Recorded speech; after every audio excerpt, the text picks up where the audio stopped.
안녕하세요. 예. 오늘 엄청 춥다고 하도 어제 터레에부터 막 해갖고서 영하 19도, 체감온도가 19도 그래가지고 오늘 한 사람도 안 오게 혼자만 떠들어가서 생각을 했는데 어제 지금 의자 다 쳤습니다. 고맙습니다.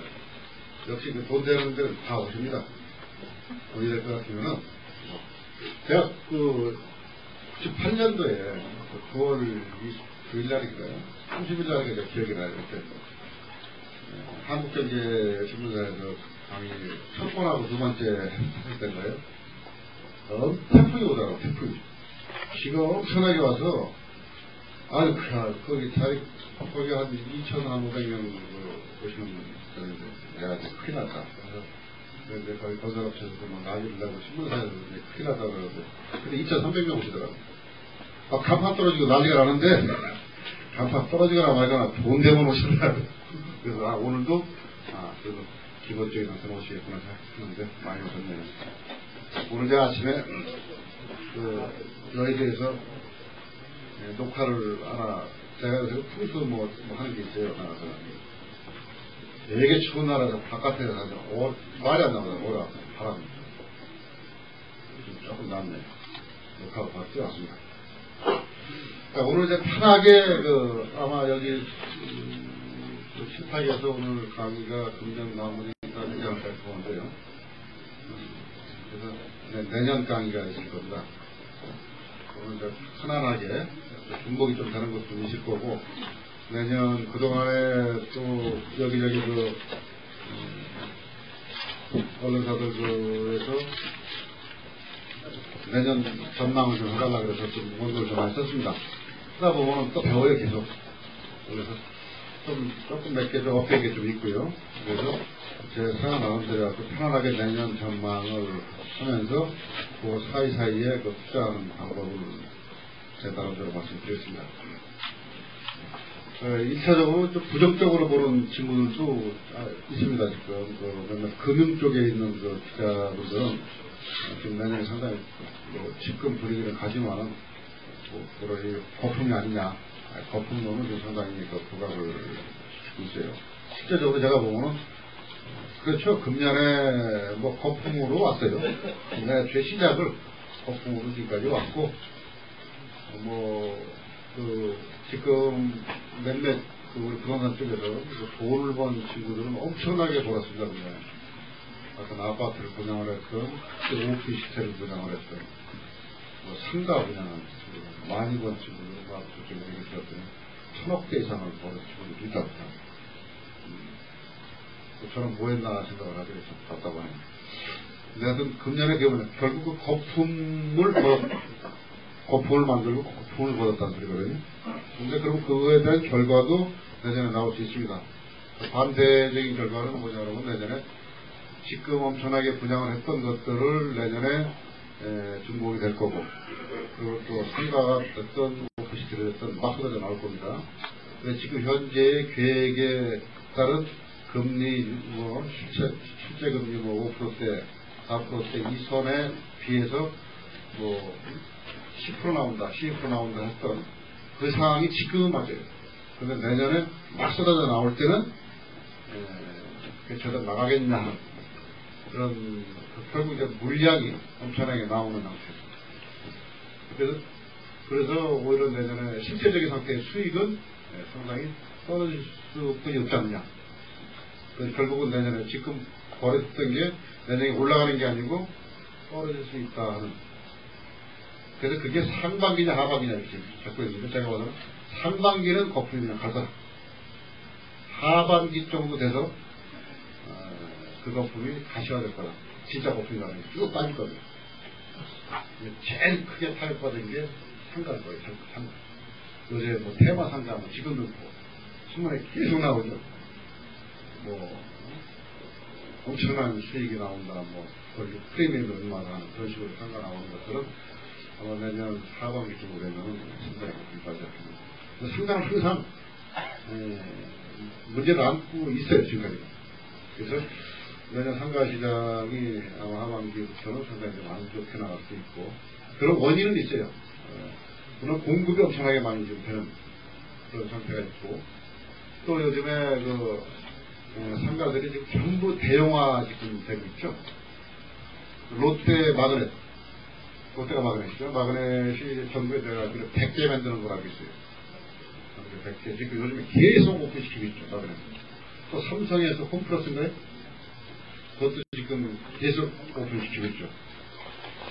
그게 전체 백화점 매출을 능가한다고 하더라고요. 백화점 매출이 큰데, 앞으로 할인 매장에서 나오는 게 매출이 훨씬 능가할 거다. 결국은, 근데 그런 할인 매장에서 파는 게 다 팔아요. 앞으로 자동차까지 다 팔 건데. 집도 팔 거예요, 그렇죠. 하늘이 물량이 다 들어가게 팔기 시작하면은, 파는데 광고 나올 때 딱 뭐라고 나오냐고, 우리 마그넷에서, 홈플러스에서 사는 그거보다 더 싸게 파는 거에 있으면 2배로 환불해주겠다. 차액에 대해서. 이렇게 광고를 냅니다. 그러니까, 할인 경쟁이 엄청나게 많이 들린다는 얘기죠. 그리고 일본도 까르프라든지 외국계 쪽에 이런 제품들이 계속 아마 거의 그동안에 우리가 생각했던 구멍가게라든지 이런 계통을 싹 다 바꿔버릴 수 있는, 그래서 그런 물량이 엄청나게 많이 나오는 게 첫 번째고요. 그래서 결국은 기존에 있는 상가들이 아생할 수 있는 상태의 방법이 일찍 적어진다는 얘기죠. 그리고 테마상가 그러는데, 그 테마상가에서도 실제적으로 성공을 하기가 그렇게 쉽지 않아요. 몇몇 개만 그 테마성을 갖고서 성공을 하는 상태지, 10개면 제가 봐서 1개나 2개는 힘들어요. 이런 거 보면 나머지는 그냥 적자, 아예 손이 많은 분 다들 그런 상황이 나올 거라고 봅니다. 그래서 상가들이 그런 문제가 좀 있고요. 또 오피스텔도 아마 지금 요즘 좀 힘 받은 게 솔로 산업이거든요. 솔로 산업이요. 시집장을 안 간대요. 혼자 사는 상태가 많아요. 그래서 그거에 힘이 지금 상당히 많이 받았어요. 금년에도 많이 받아서 오피스텔이 원룸이나 오피스텔이나 이런 쪽에서 냉장고도 지금은 큰 게 안 나오고 조그맣게 잘 나간대요. 그리고 텔레비도, TV도 옛날에 지금 50mm 있지 이런 게 일반 집에서 나가는데, 솔로들은 한 20인치 정도. 딱 방에 맞게끔. 여기 일본식입니다. 일본에 가면 그 비즈니스 호텔이라고 있었어요. 제가 10년 전에 일본에 갔을 때, 그때 비즈니스 호텔이 일본에서 대유행을 했습니다. 지금도 오더라고요, 오늘에. 지금 그런 제품이 꼭 10년 뒤거든요. 그런 거. 그게 뭐냐면 3평 정도의 공간입니다. 3평 정도의 공간에 아주 아기자기하게 남죠. 근데 우리 조금 이렇게 수질 급한 사람은 벽이 부닥쳐요. 조금 움직이면. 그런 것들이 솔로 산업이 지금 딱 뜨니까는 그쪽 때문에 지금 조금 붐이 나긴 났는데, 그것도 지금 오피스텔 공급이 지금 엄청나게 많이 되지 않았느냐. 제가 95년도, 6년도에 오피스텔이 엄청난 공급을 했습니다. 6년도, 7년도까지. 그리고 한 4년 정도 죽었어요. 다시 서울에서 2월에 금년에 오피스텔 붐이 딱 났는데, 그때 딱 오피스텔 뜬 게 6개월이었습니다. 96년도에. 96년도 10월 달부터 시작해서 97년도 5월까지인가? 한 6개월 정도 이렇게 붐 나고 다 부자되버렸어요. 그래서, 그건 뭔 뜻이냐 그러면, 돈이 됐다 그러면 공급이 엄청나게 많이 될 수 있다. 그런 얘기입니다. 쉽게. 네, 지금 파는 친구들은 내년에는 오피스텔이 용적률이 500%뿐이 안 되느니, 그래서 앞으로 오피스텔 값 올라가는 게 지금 빨리 사라 그러는데, 이미 금년에 공급한 물량만 하더라도 저는 넘어갈 거다 이렇게 봅니다. 그리고 생활 환경이 지금 많이 바뀌죠, 내년. 네, 금년에 지금 법이 바뀌지 않았지만은 내년 2월 달에는 자체적으로 주 근무제 법안을 수렴하고 통과시키겠다. 원래 금년에 해야 되는데, 지금 국회 자체가 일정하니까, 주 5일 근무제가 확산이 되기 시작하면은 사회명 말씀드린 상관은 더 죽겠죠. 돈 시점 같은 거 더 죽겠죠. 자꾸 나갈 테니까. 동네에서 안 먹어요. 자꾸 기어나가요. 그러니까 상가를 해가지고 더 또 오피스텔은 공도 엄청 많아졌고. 지금 현재 강남 일부 지역에서 보면은 원룸들이 방 하나에 월세가 10만원, 100만원이더라고요. 어떻게 돈을 벌어서 내는지 모르겠는데 10만원, 100만원 하는데 얼마 전부터 원룸이 계속 나와요. 지금 한 3달 전부터 지금 물량이 나옵니다. 지금 그러면서 금액이 조금 싸우죠. 지금 많이 졌다는 얘기죠. 근데 그게 지금 금년에 4배를 졌다고 그래요. 4배. 건축가가 낸 게 4배. 작년에 4배입니다. 가구수로 따지면 약 5만 6천 가구 정도가 작년에 공급했다고 하는데 금년에 21만 가구가 넘었다. 지금 허가만 내고 안 짓는 것도 있겠지만은 결국 그 원룸이라든지 이런 거 짓는 거는 길어야 6개월이니까 공급이 굉장히 빨라요. 집주들하고 집은 6개월이지 않습니까? 그래서 그게 내년에 상당 부분이 나오기 시작을 하면은 단 하나 이거 좋은 점은 있어요. 전세값을 올라가는 상승을 흡수를 해줍니다. 전세가 상승을 흡수해줄 수 있는 영향은 충분히 됩니다.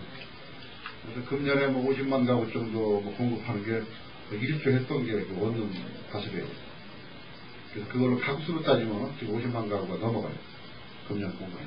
30만 가구도 부족하다고 했었는데 원룸 오피스텔 입주를 다시 줬어요. 결국 그게 정부 입장에서는 좋은 거죠. 지금 잘한다는 걸 막을 수 있는 거를 정부에 돈을 주니까 민간 자본으로 만드니까 얼마나 좋습니까.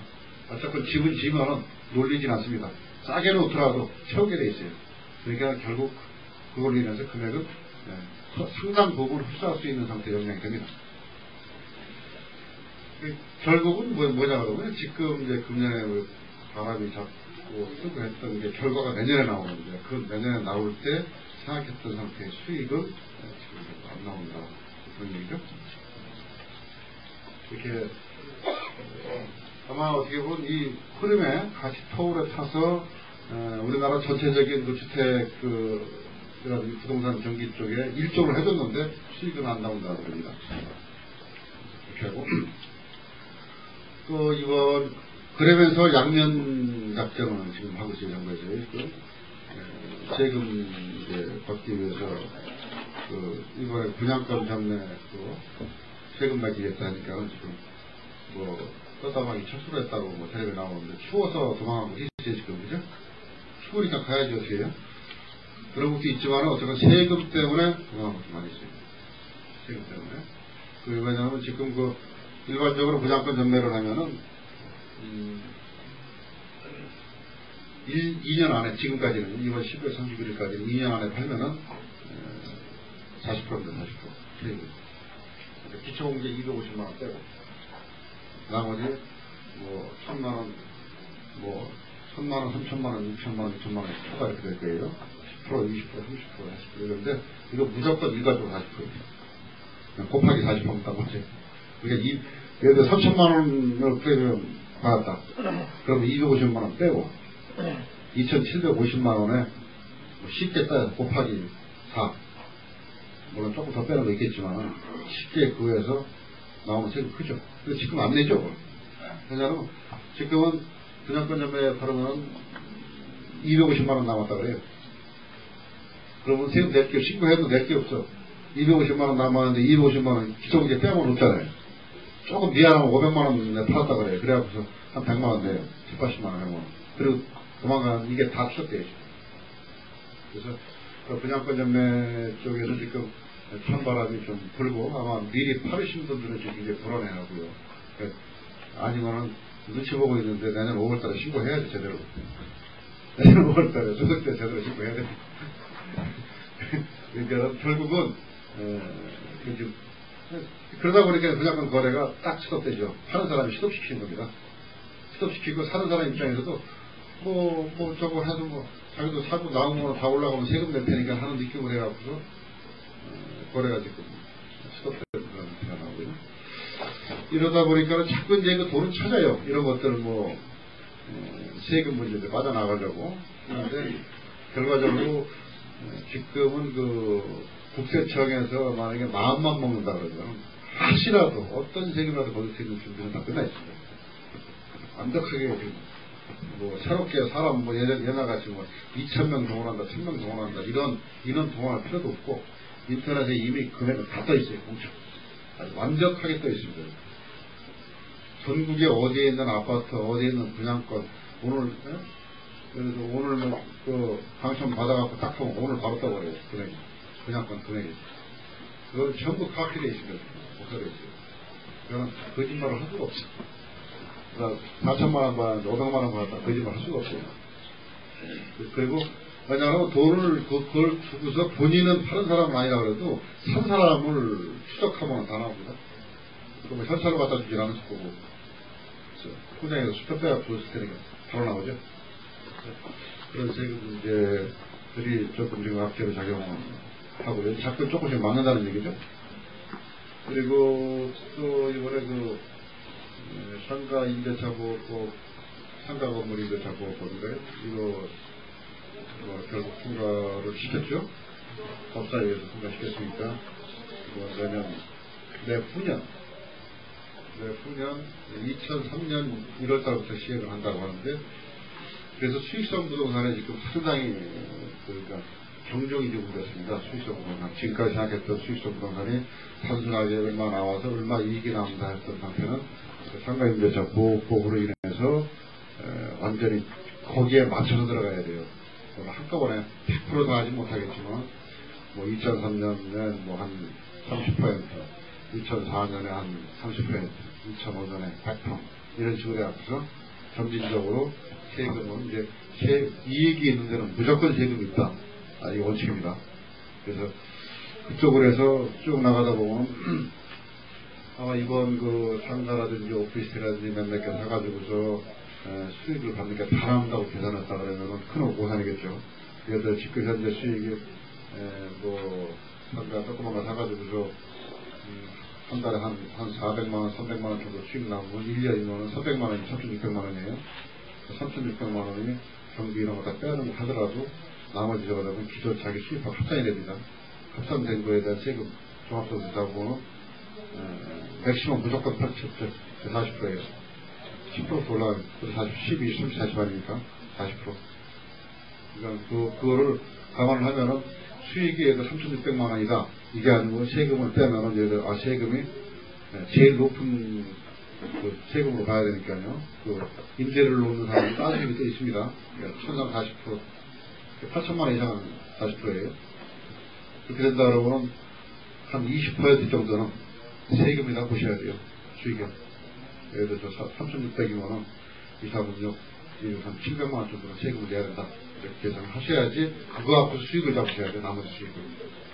그래서 그게 이게 통과됐으니까 무조건 가는 겁니다. 그래서 그런 세금 문제 자꾸 튀어나오죠. 세금 이런 문제들이 지금 재테크를 새롭게 정립을 해야 된다는 소리입니다. 지금까지 막연하게 생각했던 재테크 방법론이 아니라는 소리예요. 상당히 복잡해졌어요. 이제 그런 계산도 두드려야 돼요. 그게 내년 목표입니다. 그리고 이제 딱 한 가지 좋은 거는 또 뭐냐 그러면 그렇게 하면서도 내년 1월 1일부터 양도소득세율이 조정이 됩니다. 양도소득세율이 참 여러 가지 다루셔야 돼요. 지금 현재는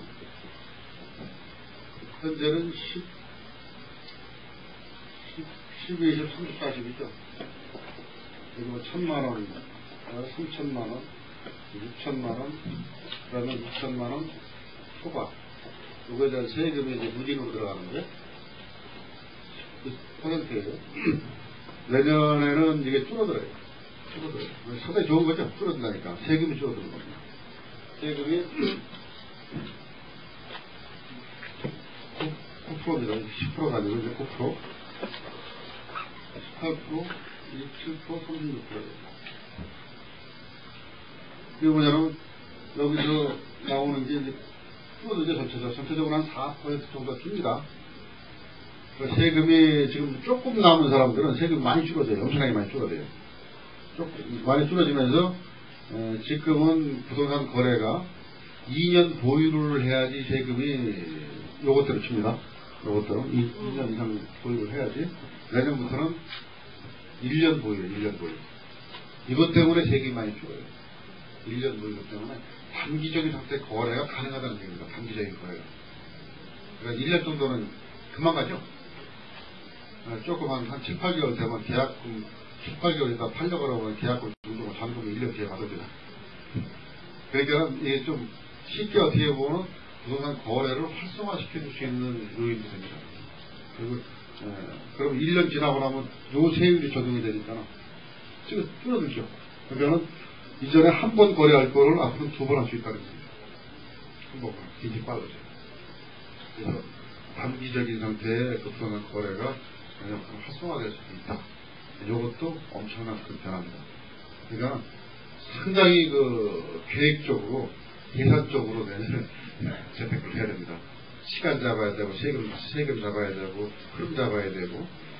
그래서 아마 이쪽에서 일반 재테크 차원을 여기서 쳐다본다 그러면 이전같이 그렇게 불안하게 이 거래하는 걸 많이 줄이는데, 이거는 깊게 더 분석을 해보면요. 저희 때 재경부 관계자하고 그때 같이 출연하면서 제가 물어봤더니 앞으로 더 줄여야 되는 거 아니에요? 그건 당연한 겁니다. 너무 한꺼번에 줄이면 문제 생기니까 점차적으로 계속 더 줄이는 내려가는. 이게 뭐냐면 거래세입니다. 거래세. 그렇죠. 거래를 해야 되는 거죠. 거래가 안 되면 양도 수수가 안 되죠. 팔지 않으면. 거래세를 계속 줄인다는 얘기거든요.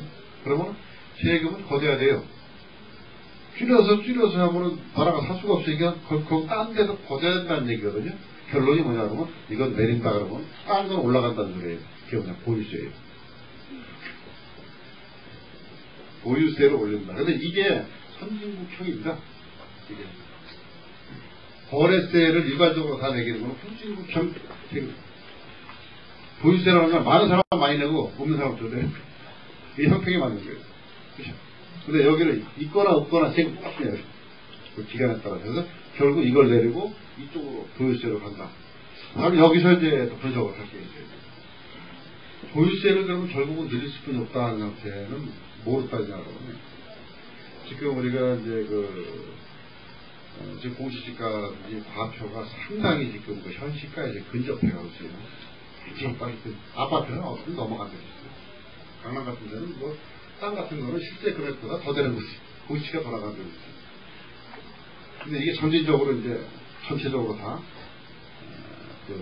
공시지가라든지 과세 시킬 수 있는 기준시가가 현시가 되기 시작하면 굉장히 많이 올라갑니다. 계속 올라가요. 그러면서 그세가 늘어진다. 그러면 이제 부동산을 많이 크게 갖고 있으면 골치 아프다는 얘기죠.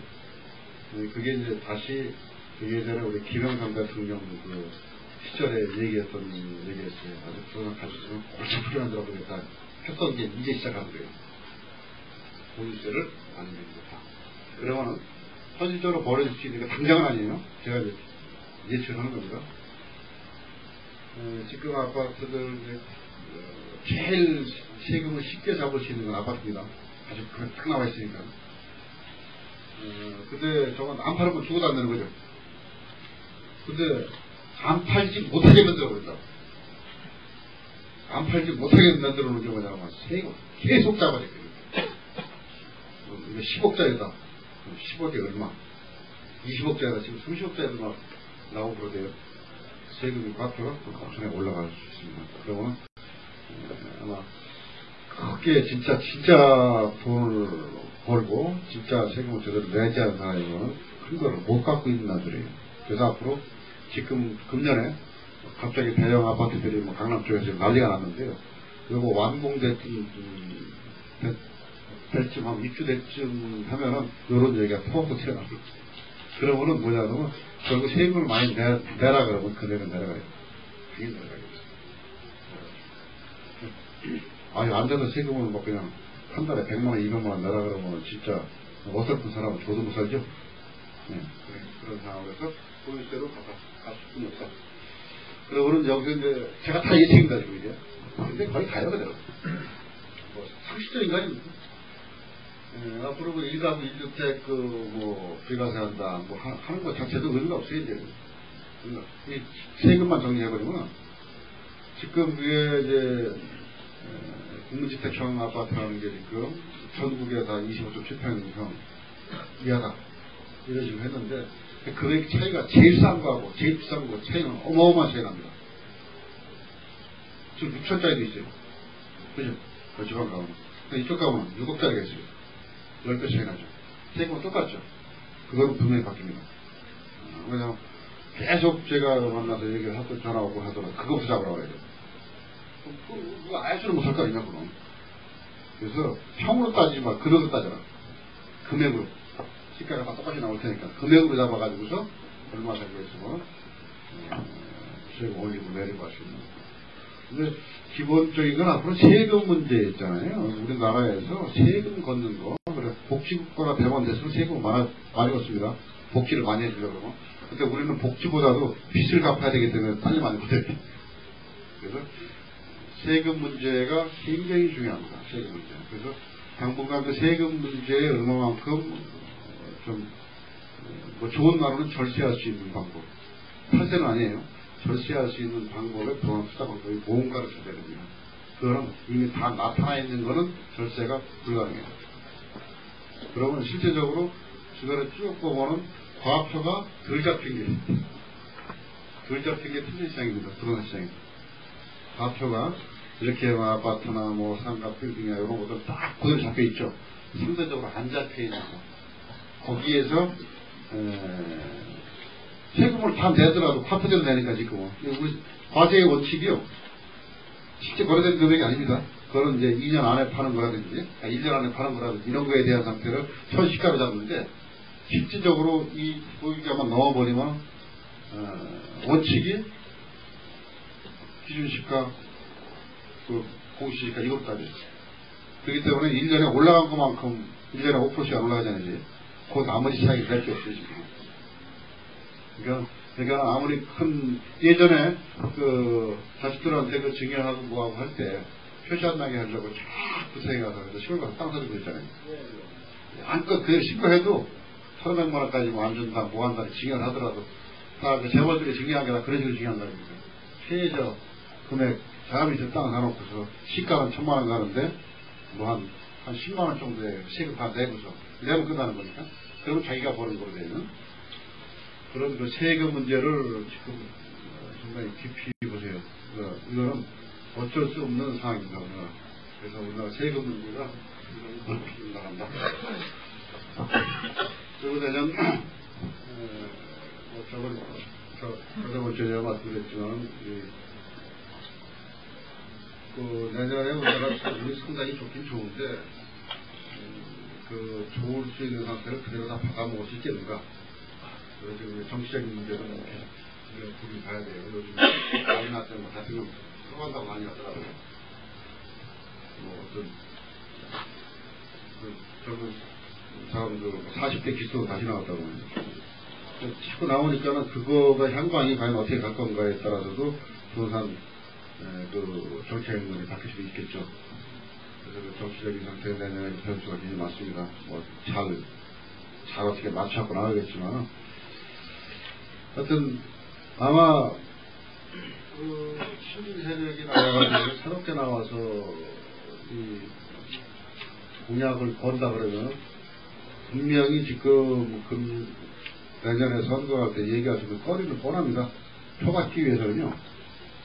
지금 우리나라 IMF 겪고 지금까지 오면서 빈부격차가 엄청나게 커졌죠. 엄청나게. 그래서 있는 사람은 더 벌었다며 지금. IMF 돈 더 벌었다 그러잖아요. 그래서 이 격차가 엄청나게 큰 게 계속 지금 뉴스에 나옵니다. 그러면 정권을 잡으려고 그러면 어떻게 하겠어요? 이거 잡아서 이쪽으로 주겠다는 소리 분명히 합니다. 이거 잡아서 여기서 빼갖고 여기다 주겠다는 소리 분명히 할 겁니다. 그죠? 그렇죠? 그래야 이쪽에 표가 더 많으니까. 그 기본 아마 그 방법이에요. 그거 당연한 겁니다. 지금 차이가 많이 났기 때문에 왜 잘못된 거를 시정하겠다고 해서 나오는 게 뭐 선거할 때 그게 공감이 가는 거 아닙니까? 그래서 조금 그 표시라는 거는 그럴 수 있으면 자제하는 게 좋죠. 표시라는 거. 내년 그게 엄청나게 나오면은 거기에 대한 그 충격도 표현을 받습니다. 있는 사람이 돌리든지 처분하든지 어떤 식의 방법이 나올 거예요. 줄이려고. 실제적으로. 근데 지금은 뭐 예전 하도 뭐 전산이 잘 돼 있고 뭐 돈쓰는 게 완벽하게 나왔기 때문에 거짓말은 못하죠. 예전까지 많이 빼돌지도 못하는 상태지만 그게 내년에 정치적인 그 이슈로 나오면서 그로 인해서 부동산 일부가 일부 호화, 보급 뭐 이런 것들부터 시작해서 물량이 많이 나올 수 있다는 얘기입니다. 하여튼 내년에는 우리가 4년, 5년에 한 번씩 겪어야 되는 그런 그 상황이 내년에 겪게 다 붙어 있어요. 좋은 점도 있고 나쁜 점도 있고 뭐 뒷땅에 있는 것도 있고 어떻게 보면 구분이 바뀔 수 있는 그런 상태가 내년입니다. 내년 12월 말이면 환갑 나니까 누가 되든 간에 그때 됐을 때 누가 되는 거에 따라 부동산 방향 정책가 완전히 바뀔 수도 있어요. 그러니까 우리가 예측할 수 있는 건 누가 대통령이 될지 모르니까 그 전까지만 예측해야 돼요. 대신 누가 되더라도 어떤 그런 식의 분명히 상태는 같이 공감돼서 나갔으면 좋다. 그래서 하나 지금 그 저금리 기조가 지금 요새 조금씩 올라갔다 내려갔다 하지만은 저금리가 갑자기 올라갈 수 있는 상황은 아니죠. 그렇기 때문에 이 저금리로 인해서 부동산 쪽으로 분명히 돈이 들어올 수밖에 없는 그런 상황이기 때문에 내년 아마 상반기까지는 이 열기는 분명히 옵니다. 이 부동산 열기가 지속적으로 갑자기 올 거라고 봐요. 그래서 전체적인 부동산 아마 거래는 올라갔든 내려갔든 활발하게 좀 이어지지 않을까 이렇게 봅니다.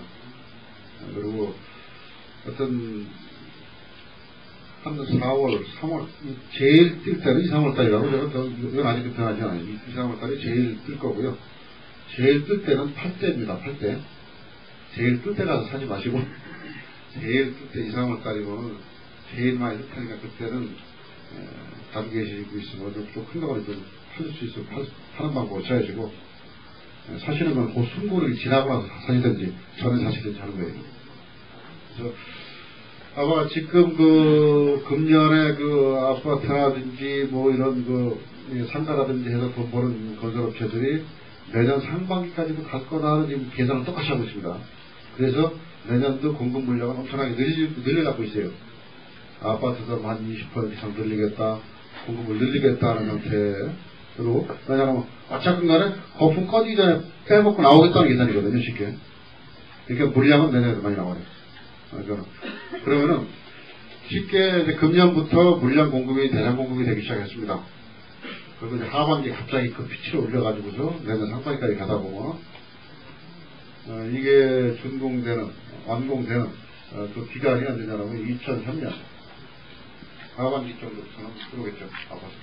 그러면 지금 아파트 금액이 올라갔던 원인은 돈을 떼돈 벌어서 올라갔던 그런 상태가 아니고 떼돈 벌어서 올라갔던 상태가 아니고 수급 불균형에 의한 가격 상승이라니까 그런 거품입니다. 무조건.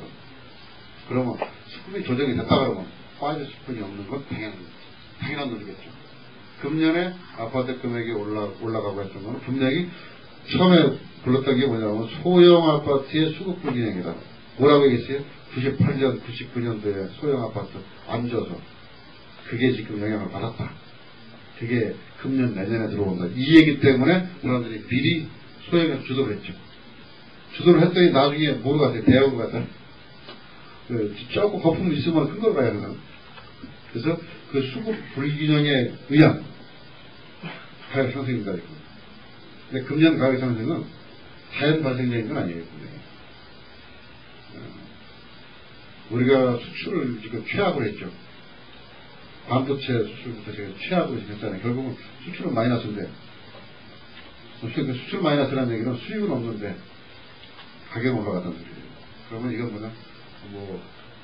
누가 어떤 연구소에서 얘기하는 기술적인 반등이기도 하고, 그리고 더 쉽게 얘기한다면 수급 불균형에 의한 일시적인 반등입니다. 그럼 이거 해소가 될 수 있는 게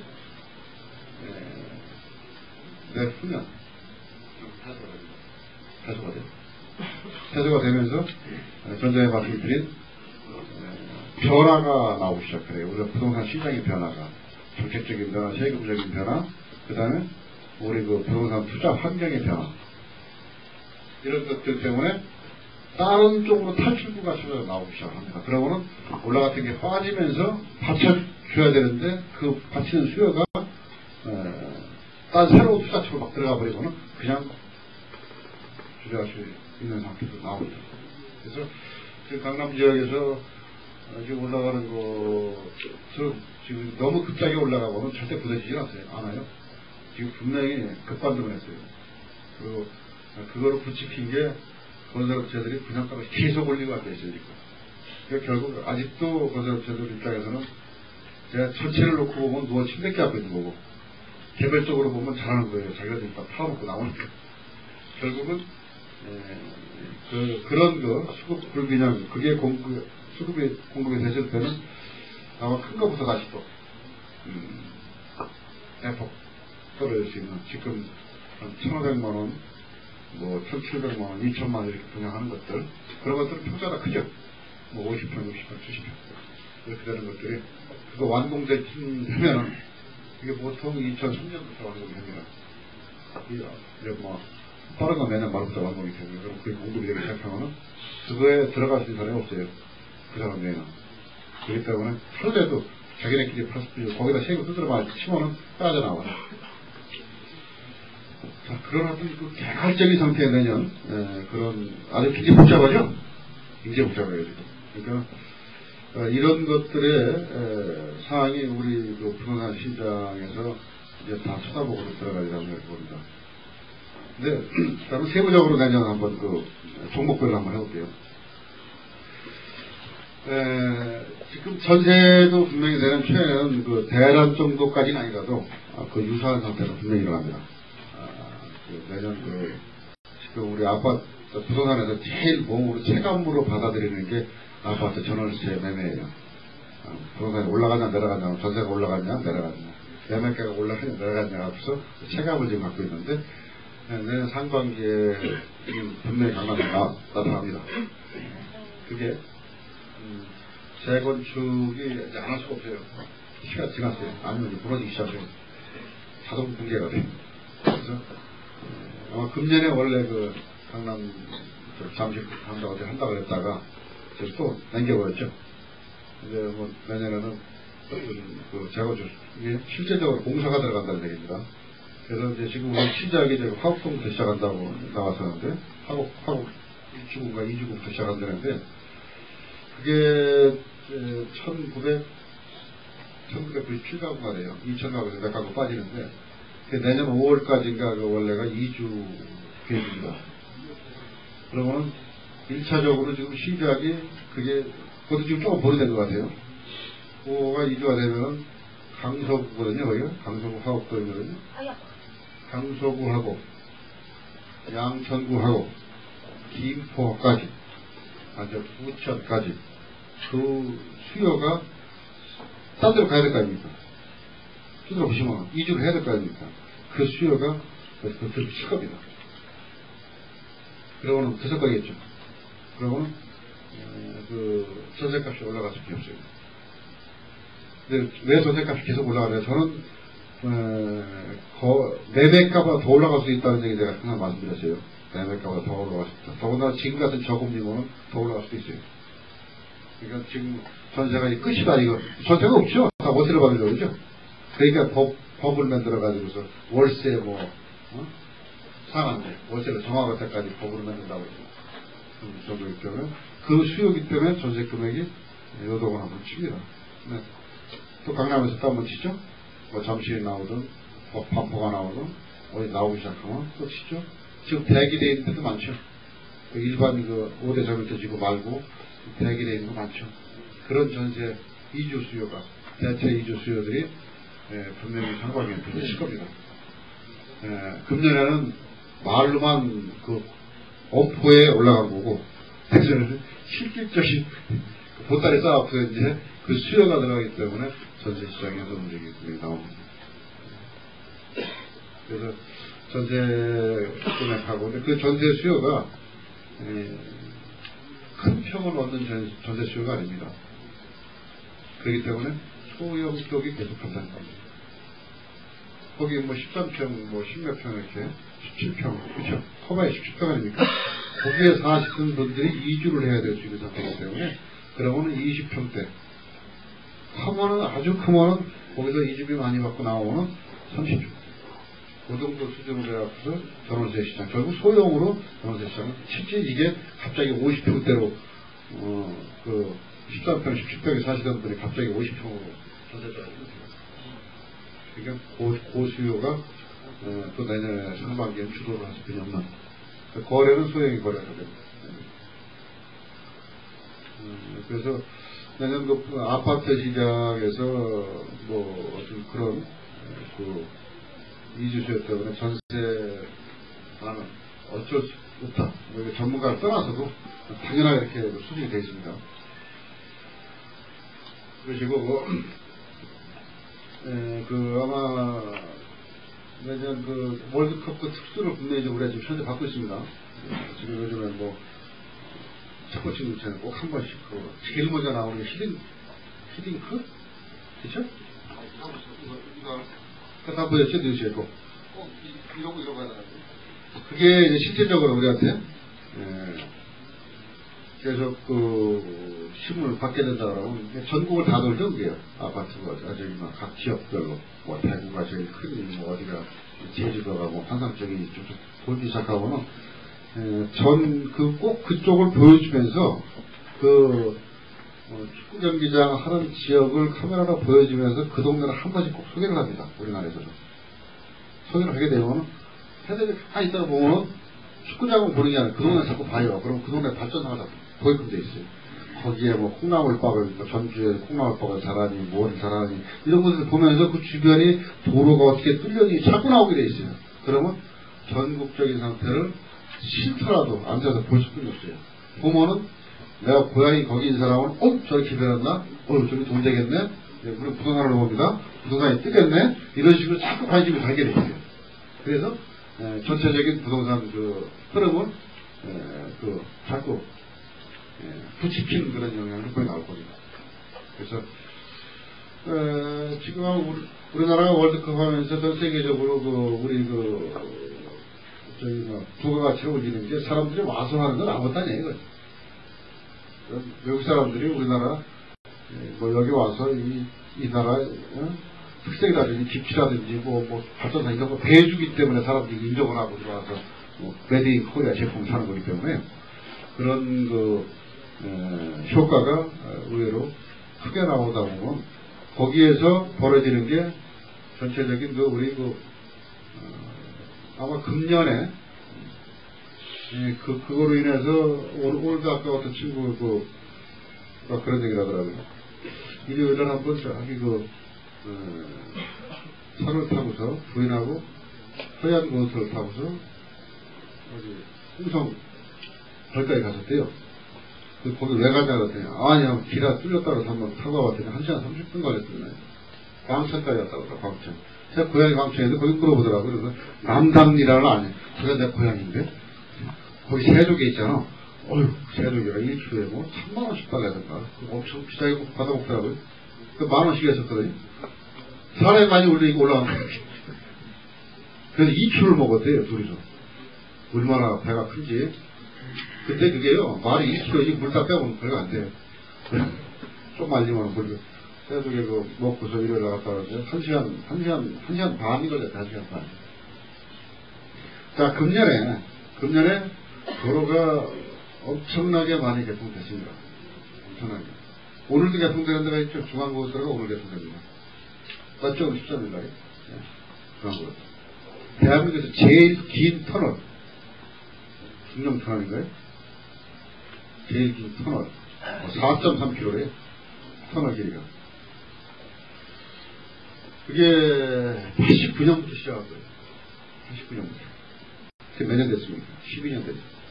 12년 만에 완전 개통되는 겁니다. 오늘이요. 서해안고속도로가 개통됐나요? 그것은 어젠가요? 21일에 완전 개통이요? 예. 그랬죠. 자, 그거는 86년도부터인가 85년도부터인가 시작했을 거예요. 사장고도는 85년도인가? 약 한 15년, 6년 걸린 거예요. 개통에. 자, 묘하게 금년에 전부 다 멈췄어요. 자, 이 도로. 자, 돈 되는 건 항상 도로 쫓아간다. 제가 계속 말씀드립니다. 12년, 10몇 년, 7, 8년 걸려갖고 개통됩니다. 그동안 잊어먹 못했어요, 우리가. 개통이 되면 그냥 논수로 뚫린다는 거예요. 지금 벌써 이미 그 주변 가까운 인터체인지 주변에 엄청나게 뛰었을 거예요. 왜 뛰었을 거예요? 그래서 우리가 보는 건 몰랐어요. 안 가봤기 때문에. 근데 지금하고 뚫린 다음하고 또 틀려져 버려요. 우리가 여기 지하철에서 보면 역세권 들어갑니다. 역세권. 근데 앞으로는 그 도로에서는 나들목길이라고 그래요. 우리나라 말로. 들고 나간다. 나들목. 미국 말로 인터체인지. 네? 인터체인지. 그쪽이 돈이에요. 인터체인지. 그러니까 수육가다 빠져나와서 턴하는 거죠. 빠져나오고 옆에 도시로 들어가는 인터체인지 지금. 그 나들목이 무진장 생긴다는 거예요. 다 그쪽. 예를 들어서 지금 먼저 3시간 걸리던 게 1시간 반 걸렸다. 1시간 반 단축되죠. 그러면 3시간, 저건 1년에 한 번 가기 힘든데 1시간 반? 일요일에 한 번, 일주일에 한 번 갔다 올 수 있어요.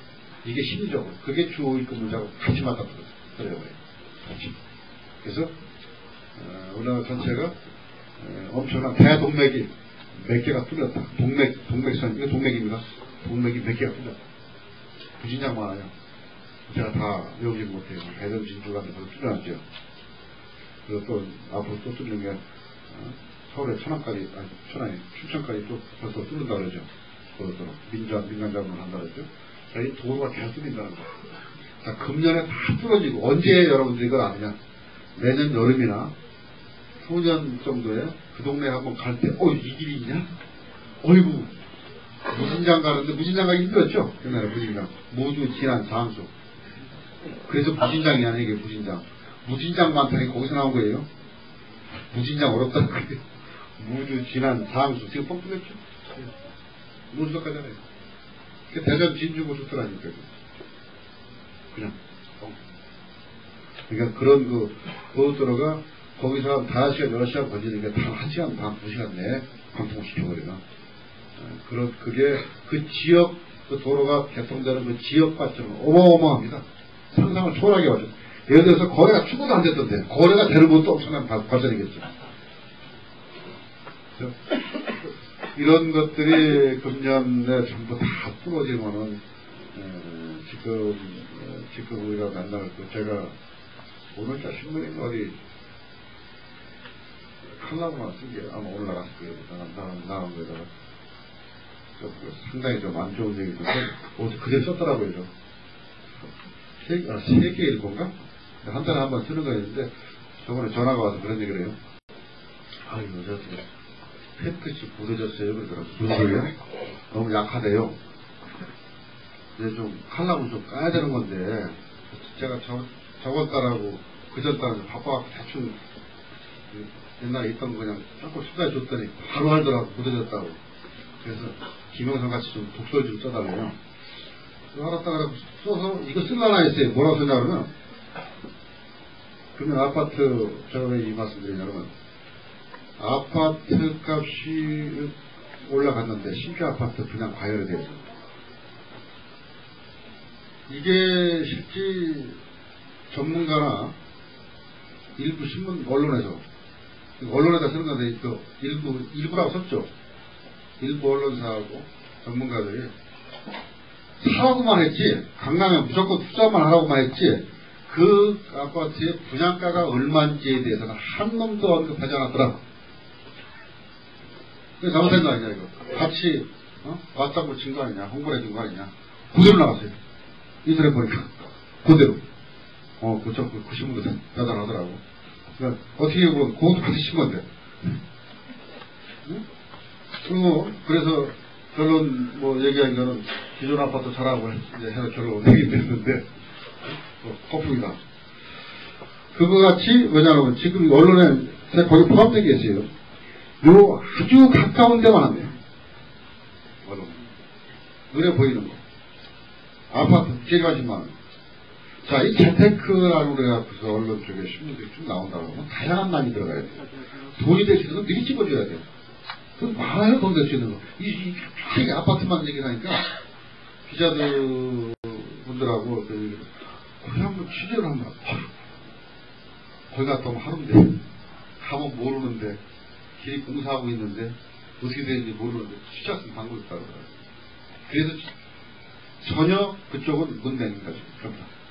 그쪽 정보가 전혀 없죠.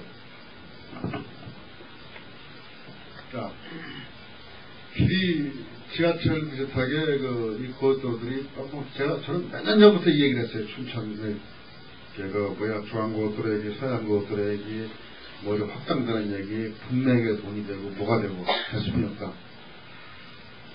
근데 제가 이제 요즘에 이제 몇몇 가운데를 가봅니다. 이렇게 전 틈나면 한 번씩 가봐요. 가보면 길을 뚫리는데 참 모르겠어요. 제가 부동산에 그래도 이거 밥 먹고 산다고 전문가라고 하는데요. 현장을 가면은 이 길을 모르겠어요. 길을 도저히. 하도 막 그냥 한 달 전에 갔는데 그때 공사하고 있더라고요. 그래서 돌아갔어요. 한 달 후에 갔더니 완공이 됐는데 그 길이 정말 나옵니까? 못 찾겠어요. 길을 제가 못 찾아요. 길을. 그렇게 길이 빨리빨리 뚫립니다. 대한민국 전 국도가 전부 사업선입니다. 기본이. 고속화도로예요. 준고속도로예요. 신호등만 있지 준고속도로 다 뚫려요. 지금 가는 데도 있죠. 앞으로 현재 우리나라에서 제일 일가이 많은 데가 도로공사입니다. 도로는 계속 뚫어야 되니까. 그래서 그런 도로가 뚫리면은 그 주변에는 그냥 뚫지는 않아요. 뚫으면은 뭐라도 뭐 공장에 들어오든지 뭐가 들어오든지 들어올 수 있거든요.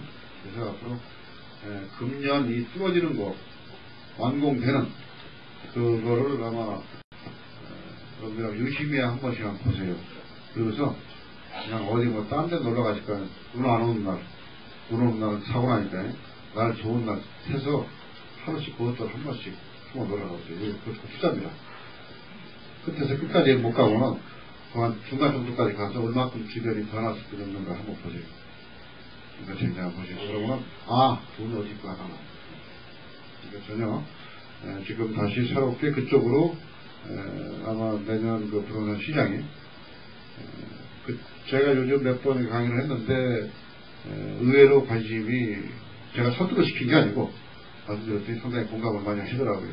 그래서 그쪽에 투자의 방법론을 한번 찾고한다 그러면 원래 뚫고 나서 지금 다행히 지하철 뚫을 때 난리 났어요. 서울에서. 근데 그거 뚫릴 때는 그냥 뭐 뚫렸다 이러고 그냥 더 안 나와요. 뭐 가지 못하니까. 그럼 그 뒤에 앞으로도 계속 올라가서 수지가 많다는 얘기 관심이 오셨기 때문에 현지에서만 거래됐지 여기에는 돈이 아직 안 들어갔다는 얘기거든요. 그러면 되기 시작하면은 제가 쉽게 얘기해서 적게 보면 한 1, 2년 사이에 50%에서 100%는 그냥 보는 겁니다. 투자 수익. 그거 이상은 없어요. 근데 그쪽이 나 모른다 이렇게 하고서 현장 가보면 지금 현재 형성된 금액은 금액이 저한테 비싼 게 아닙니다. 지금 형성된 금액은 자체 내에서 거래된 금액이에요. 앞으로 한 2년, 3년 뒤에 집을 넉넉히 짓고 거래되기 시작해서 안정된 금액이라고 하면 지금 금액보다 적으면 1배, 아니면 2배, 3배, 4배, 45배, 10배까지 형성됩니다. 그리고 지방화 시대는 길입니다. 길이 뚫리면 지방화 시대는 자동적으로 돼요. 지금 그걸 다 내줬다는 소리입니다. 그래서 한 예를 든다 그러면 지금 여기서 우리 쉽게 볼 수 있는 거, 여기서 눈으로 쉽게 볼 수 있는 데가 중부고속도로예요. 중부고속도로. 여기는 뭐 강원도 아마 스키 타러 가시는 분, 이 경부로 가지 마시고 중부로 한번 돌아서 한번 가보세요. 8차선 되죠, 8차선. 8차선 되고 한쪽에 4차선씩이에요. 4차선이었죠, 원래가. 4차선에 편도 2차선씩이었죠. 지금 편도 4차선입니다. 8차선입니다. 호박까지. 그게 틀렸어요. 속도가 거기까지가 시간이 한 20분 정도 단축됐을 거예요. 20분 정도. 무진작분. 여기서 한 호박까지 한 25분 가깝니다. 그 정규 속도만 놔도 110km만 놓더라고요. 그러니까 110km에서 10%더 나도 닦질 않죠? 그러면 120km 나도 닦질 않고, 사진 안 찍혀요. 120km 가면 25분이면 딱 2,200km 또 떨어져요. 서울의 강동에서 그런 거 버립니다. 거기 한번 보시면, 그러면 거기 딱 끊어지고서 빠져나가는 쪽이 어떻게 변하겠는가는 당연하게 나와요. 거기 서울입니다, 이제. 서울. 이천, 여주, 서울이라고 봐요. 25분인데 뭐. 서울이죠. 분당하고 비슷한데. 여기서 가나, 여기서 가나 비슷해요. 그러면 어떤 그쪽에 지금 멀리, 아이고 저쪽에서 뭐 차 타고 뭐 이렇게 오는 멀리, 이런 먼 개념 없어져 버리죠. 그리고 또 이번에 저기, 강릉 가실 때, 속초 가실 때, 뭐 영동고속도로 한번 타보세요. 5차선 뚫린 게 얼마나 잘 뚫려 있는가. 대관령 뚫어버린 거죠, 그냥. 하여튼 기술 좋으니까 잘 뚫어요, 그냥. 그냥. 꼼짝하면 그냥 뚫어놓고서 그냥. 다 이게 고속도로를 만드는 건 다 피는 겁니다. 일자로 피는 거예요. 고속도로는 옛날에 고속도로가 아니죠. 영동고속도로가 이렇게 한 건, 이건. 근데 그거 보고서 그때 돈이면은 엄청난 돈이니까 고속도로인데, 다 피지 않습니까? 시간이 그것도 적어도 1시간 반 정도는 단축시켰습니다. 최악. 시간 단축시킨 만큼, 그 단축된 시간만큼 땅값이 올라가요. 그러니까 관심을 좀 다각도로 좀 보세요. 내년의 관심도는 어떤 것인가. 자, 이제 부산은 투자처가 엄청나게 많습니다. 자, 이 길이 일단 들어왔다면 기본적인 상태는 다 깔아놨다는 얘기죠. 그리고 하나 또 나오는 게 뭐냐면 이번에 그린벨트가 지금 본격적으로 해제되기 시작했죠. 저희가 지금 제주도 다 풀렸고, 춘천도 오늘 풀렸나? 하도 지금 많이 변하게 해서 지금 잘 외우는데 헷갈려. 곧 풀릴 거예요. 풀렸나? 춘천 전체 다 풀리죠? 7개 지역입니다, 전국. 뭐, 춘천, 제주, 뭐, 전주, 진주, 하여튼 이렇게 한 7개 정도가 전면 해제권역입니다. 두 번째로 춘천이 이번에 풀려요. 제주도 풀리고. 그리고, 수도권 방향 쪽으로 해가지고서 또 그린벨트 해제권역이 약 1억 1천만 평 정도 좀 한다고 하니까 그 해제권역도 보세요. 거기도 해제가 된다고 하여튼 뭐라도 짓고서 하여튼 뭐라도 만들어냅니다. 뭐라도. 개발하지 말라는 것보다 개발하는 거라니까 뭐라도 나오시니까 그 해제권도 한번 보시고요. 그 다음에 요즘에 군사, 지금 풀리는 게 엄청 많습니다. 군사시설 보호구역도 지금 많이 풀리죠. 이번에 얼마 전에 4,000명 정도 풀렸다고 그런 소리가 나오고, 그런 거 지금까지 상상하지 못했던 것들이 전부 다 막 풀어져 나옵니다. 그래서 그런 것들에, 그러니까 땅의 공급이 상당히 많이 된다고 봅니다. 엄청나게 많이 돼요, 공급이. 그러니까 개발할 수 있는 땅들의 공급이 많이 되고, 또 이번 그런 땅이 풀리면서 이번 금년 국회에 지금 그래서 싸우면서 안 통과된 것 같은데, 국토이용계획법하고 국토이용관리법, 국토이용계획법, 도시계획법이 합쳐서 통합법이라는 게 나옵니다. 국토이용 및 도시에 관한 법률인가요? 이렇게 해서 통합법이 상정했는데 아마 그게 통과가 맞는 것 같아요. 곧 통과될 겁니다. 그러면서 그 법 요지가 뭐냐 그러면 개발을 제한하는 게 아니고 실질적인 내용은 개발을 완화시켜준다는 내용입니다. 전체적인 내용은. 부담금만 다 내면은 네 마음대로 개발하라 이 소리거든요. 부담금을 국토이용관리법에서 막 준 놈인지 막 개발해가고 도망가버리고 학교 안 주고 도망가니까 도시계획법 걸어버린 거예요. 그래가지고서 전국토에 개발하려고 하면 도로라든지 상하수라든지 학교라든지 분담금 다 내고 개발하는 소리인데 역으로 보면은 다 개발하는 소리예요. 그러니까 하도 지금 분담 지금도 많이 나오죠? 오늘 아침에 텔레비에 나오대? 출근하는 사람 보니까 미치겠다. 난개발 때문에 난개발 방지하기 위해서 법률이 올라가 있는데 통과되면 결국 뭐냐면 개발 가능할 수 있는 거는 다 개발하라는 소리입니다. 다 풀어주는 거 아닙니까? 다. 또 수도권 쪽에서도 수도권 정비계획법이라는 게 제일 무서워요. 그런 관련 법률 쪽에서는.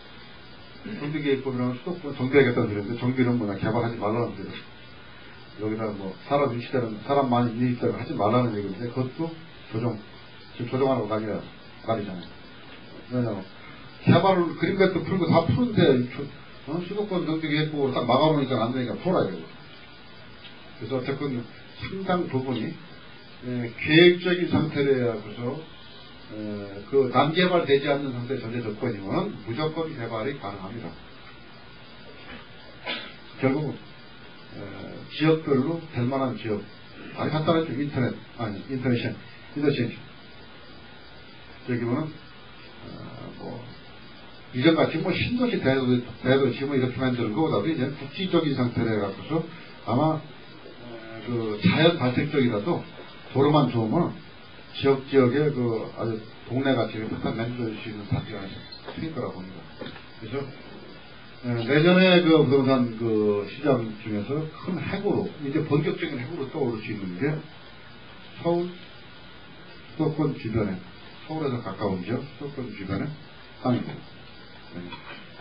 이제 그동안 제가 계속 땅 그러는데 실질적으로 국지적인 상태는 분명히 많이 올랐어요. 그런데 본격적으로 올릴 수 있는 상태가 이미 고속도로 전면 개통되는 순간에 금년에 되면서 그 불을 완벽히 붙여놨어요. 거기에 제가 생각하자면 오일급 문제까지 들어갔습니다. 내년에 그런 투자시장은 좀 다양하게 좀 보시라. 그리고 또 지금 여기 얘기했던 세금 문제를 덜 내고 도망갈 수 있는 게 땅이 필요해요. 공시가 굉장히 싸요. 그래서 아무리 뜯어내도 내가 이렇게 내고 싶어도 못 내요. 이거는. 내고 싶어도. 받지를 못해서. 지금 실제적으로 동시지가 10월달 한 5만원 간다 그러면 시가는 한 적으면 50만원, 100만원까지. 그죠? 한 5만원 가면 10배에서 20배 갑니다. 실제 거래 금액은. 근데 실제 세금 내는 거는 5만원 그 세금 내는 거예요. 그러니까 실제로 그게 틈새 시장이에요. 빠져나갈 수 있는 시장. 그래서 제가 얼마 전에 요즘에 저희 이제 자금을 갖고 계신 분들이 찾아와요. 매일 하루에 한두 팀인데 강의할 때만 제가 하나 보는데 의외로 뭐 그냥 한 10억, 20억, 30억 그렇게 하시는 분들이 그동안에는 여기저기서 이제 조금 뭐 사채도 하고 뭐도 하고 좀 많이 벌었는데 이제는 스스로 그래요.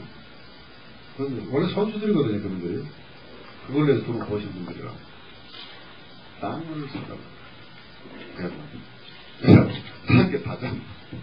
그래서 쭉 깔아놓으니까 이미 다 튀어나와 있기 때문에 제가 그 사람들이 와서 땅을 원래 좀 부지가 좀 크죠? 그 사람들이 툭툭 치가 제낍니다. 근데 그것도 제가 얘기해 주는 것보다 스스로 여기 좀 괜찮을 것 같아 하고서 한번 확인하는 정도로 갖고 와요. 70년대, 80년대 부동산을 해서 버신 분들 시기가 이제 거의 다 됐다. 그러니까 감으로 온 거예요, 감으로. 그게 일반 분들이 이제 붙기 시작할 겁니다, 내년부터. 같이 그러면 같이 붙어. 그 거리는 절대 멀리 좀 가지 마세요. 저 땅이라 그래갖고서 막 그냥 요즘 땅 광고 많이 나오죠? 전화 오는 건 하지 마세요. 전화해서 사라는 건 그건 아니고. 전화는 뭐 땅이 제대로 안 될 때도 전화했어. 하여튼 서울을 대점으로 해갖고서 딱 거기서 더 이상 하지 마세요. 그러면 단기적인 투자가 아닙니다. 단기 투자. 맥시멈 3년. 그 거리가 서울 종각에서 시작을 해가지고서 제가 맨날 100km 얘기를 하는데 원주권에 할 수 있는 뜻이 있기 때문에 100km. 천안은 이미 떴고 천안 두채는 떴기 때문에 실제 어떻게 보면 이미 저 이제 정도 됐죠. 평택까지 떴으니까. 근데 거의 없어요. 밑쪽으로는 수원 떴죠. 응? 천안 평택 떴죠. 중간에 남은 게 뭐예요? 화성? 거기 뭐 금년에 40% 올라갔대. 신도시만 된다. 그러니까 이 밑에는 다 떴죠. 이쪽은 뭐, 영종도 공항으로 떨어지니까 끝났고, 이쪽 뭐, 위에 올라가면 40% 뜨면 안 되고, 이쪽, 여기, 원주가, 아마 전원주택 도시로는 원주 이상 쫓아갈 수 있을 겁니다. 안성 중등은 몇 킬로미터입니까? 71km. 76km? 네. 100km 안에 들어있지. 천안이 89km예요. 여기 고속도로에요. 여기 고속도로 시점에서 천안까지가 89km가 돼요. 90km 같이 안 될 거예요. 90km 정도? 89km. 안성까지가 71km가 돼요. 지금 안성이 평택 안성 아닙니까? 평택이 떴어요. 평택이.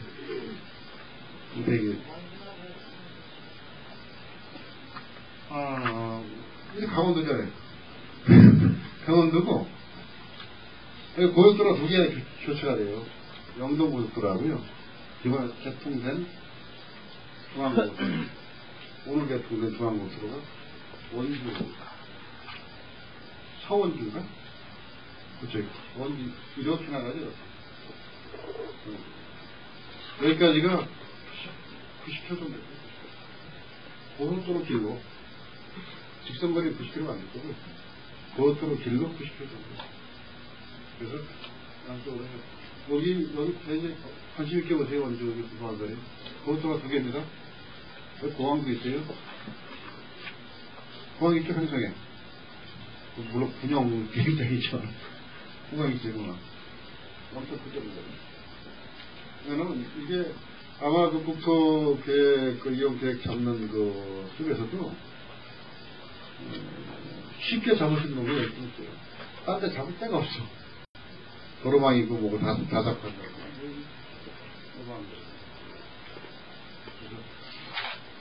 지금 원주 시내에는 아파트 많이 지어놨어요. 그런데 시내 사람들 살라고 하는 거고, 서울 사람이라든지 수도권 사람이 빨려 들어올 수 있는 상태가 된다면 앞으로 재택근무 되는 쪽에 하고 주호일근무 재가지고서 자유업을 하는 사람들은 분명히 싸거든. 그래서 땅값 좁아. 얼마나 양껏 좁아 10만원씩. 땅값 상당히 양껏 좁아 10만원대예요. 좀 싸게 주면 한 3만원, 4만원, 5만원 밑으로. 그러니까 아파트 짓는 것도 그 땅이면 지을 수 있거든요. 또 땅값이 여기 그만큼 나오면 한 20몇 평을 가서 나오면은 뭐 한 60만원, 100만원, 200만원 이러는데, 그거 뭐 5만원, 10만원짜리 땅에다가 시내 널널하게 집 져놓고서 안에 시설 잘해놓고 살면은, 맞죠? 그리고 오래 산다니까. 이게 좀 높은 데가 오래 산대요. 해발 한 600m 돼야지 한 100년 사십니다, 100년. 여기가 가면은 계속 올라가거든요. 여기? 그 태백산맥이 주변 내려오기 때문에 올라가면은, 저 횡성쯤 가면은 해발 한 500m, 600m 될 거예요. 거기 사시면 한 100년 사셔. 얘는 세계적으로 제일 오래 사는 데가 해발 500에서 600m 정도래요. 그게 사람 살기에 제일 좋다고. 그 동네가 거기에요. 앞으로 오래 사시라고 이쪽으로 가세요. 여기는 길게 보면 한 5년 정도면 자연 발전적으로 성립될 겁니다. 자연 발전적 다 5년. 5년이면 뭐, 얼마예요? 2001년이니까 2006년 정도 되면은, 지금 이미 원주에 안에 도시, 아파트가 엄청 많아요. 그리고 횡성 쪽에 요즘 그 토지공사에서, 한국 토지공사에서 횡성에 전원주택자가 아파트 분양하는 게 먼저 신문에 제가 봤거든요. 근데 횡성에 엄청 비싸게 분양하더라고요. 일반 전원주택지도 48만원에 분양하고 있어요. 이제 벌써 여기 토지공사에서 여기 분양하면 그 동네 사람이 살겠습니까? 그 동네는 애초에 전원주택에 사는 사람들이고, 그러니까 결국 서울 수도권 사람 따로 생기는 거거든요. 근데 이쪽 지역도 아마 그 전원형 아파트, 전원주택이 아닙니다. 앞으로 전원주택이 아니에요. 전원형 아파트예요. 전원주택으로 살기는 쉽지 않을 겁니다. 단독으로 져가지고서 돈이 엄청나게 많은 사람들. 아니면 아예 내가 좀 예술이라든지 특별하게 내 손으로 집 짓고 어떻게 뭐 도닥이 우는 사람들 아니라면은 부지런하지 않은 사람은 절대 단독되게 못합니다. 게으른 사람들이 아파트에 살아요. 오래 살아보니까 완전히 게으르서 갑자기 아파트 강원은요, 허리 아프고 팔 아프고 그래서 병원 가다가 못 살아요. 그러니까 아파트로 됩니다. 앞으로 전원주택은 단독 경전주택보다 아파트형 전원주택으로 한 100가구, 몇 가구 이렇게 한 동네 이렇게 해서 동네 땅 뭐, 만원 대봐야 얼마예요? 만원 대봐야, 뭐 5만원 되면 5억 불이 더 되겠어요? 한 20, 30명 이렇게 살아갖고, 거기서 축구장 만들고, 뭐 만들고, 다 먹는 거. 그냥 사는 거죠.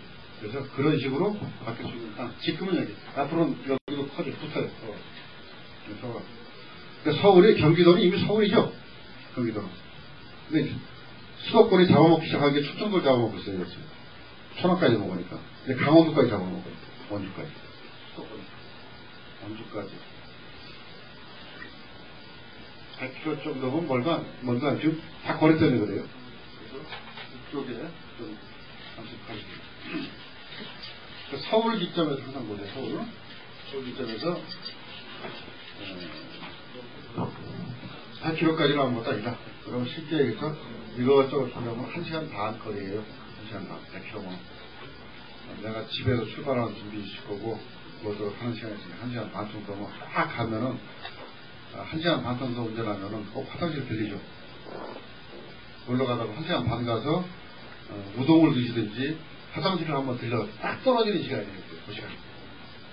거리가 피곤하지 않고.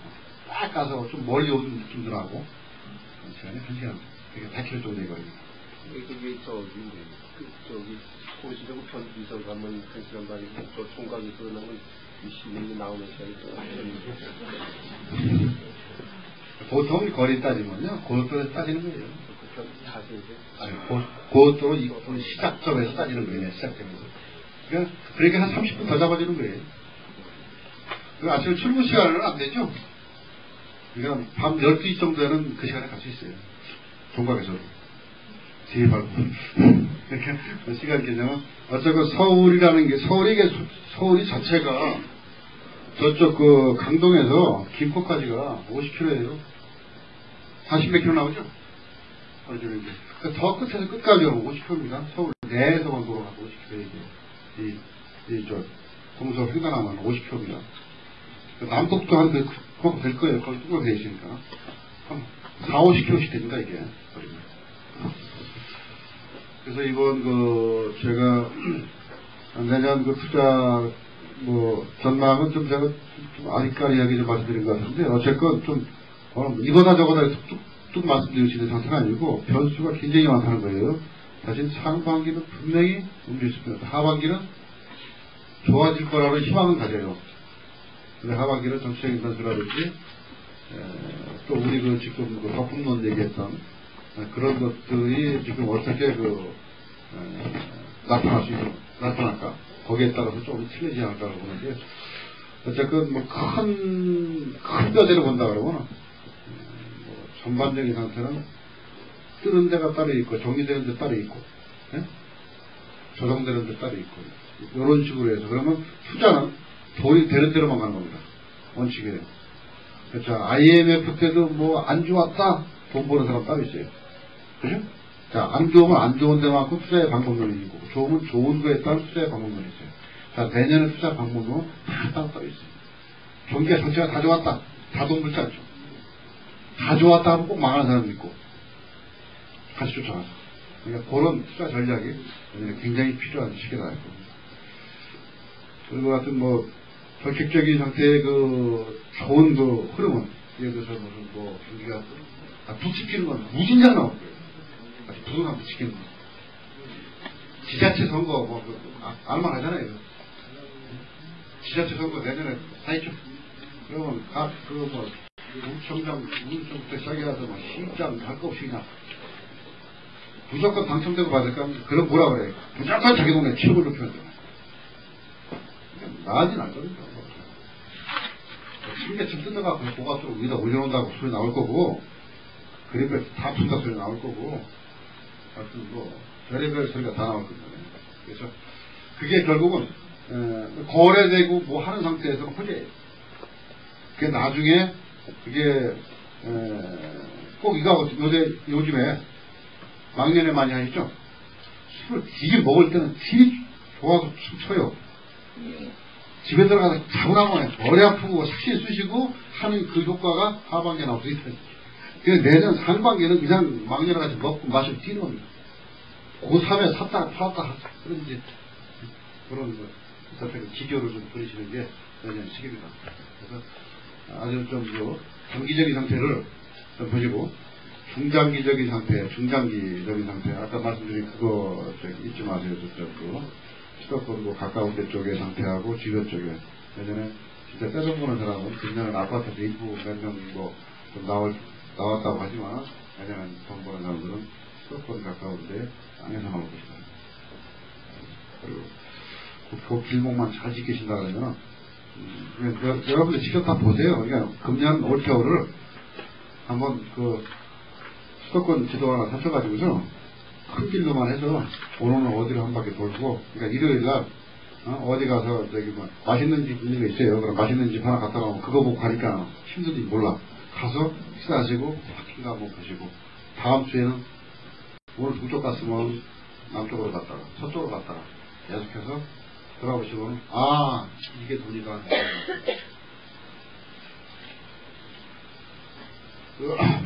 지금 같은 제가 내년을 오늘 하나로 해서 전체적인 어떻다 이런 말씀을 드릴 수 없는 이유를 충분히 이해를 하셔야 되고요.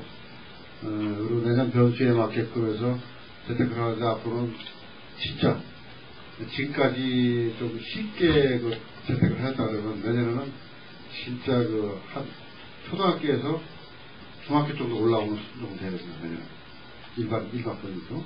그래서 어떤 건 안 된다. 안 되는 거 과감하게 빠져나오셔야 돼요. 되는 게 뭐냐. 그 중에서 제일 안 되는 게 뭐냐. 그리고 이번에 마지막으로 한번 요즘에 리츠 얘기가 많이 나오고 있지 않습니까? 리츠? 신문에 계속 리츠 1호다 이렇게 나오고 있는데 제가 외국계 투자회사에 좀 자문을 해주고 있습니다.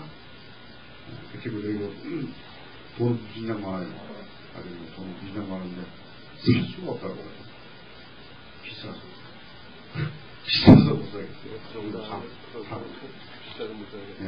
돈은 많은데 사고 싶은데 너무 비싸서 못 사겠다는 얘기 하더라고요. 많이 올랐어요. 예.